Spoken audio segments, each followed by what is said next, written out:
આ જે શ્રી સિદ્ધેશ્વર જે આપણું પ્રોજેક્ટનું નામ છે, રાઈટ, અને કંપનીનું નામ ન્યાલકરણ ગ્રુપ છે. ઓકે, તો એ આઈડેન્ટિફાઈ કેવી રીતના થાય કે આ સિદ્ધેશ્વર જે પ્રોજેક્ટ છે એ ન્યાલકરણ ગ્રુપનું છે? જો શ્રી સિદ્ધેશ્વર એ અમે રજીસ્ટર કરેલું છે, ઓકે, એટલે શ્રી સિદ્ધેશ્વર નામથી બીજા કોઈ પ્રોજેક્ટ કદાચ કોઈ કરતા નહીં હોય, પણ એના પેરેલલ નામથી કરતા હોય છે.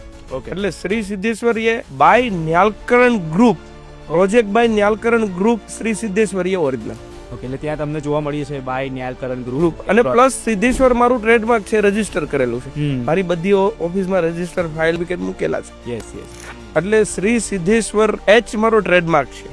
એચ. ઓકે, હા.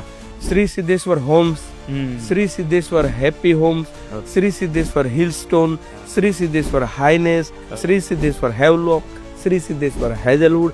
એટલે એચ થી શરૂઆત થાય છે. Yes, શ્રી H થી સિદ્ધેશ્વર શરૂઆત. એચ થી. સિદ્ધેશ્વર ન્યાલકરણ ગ્રુપના પ્રોજેક્ટ.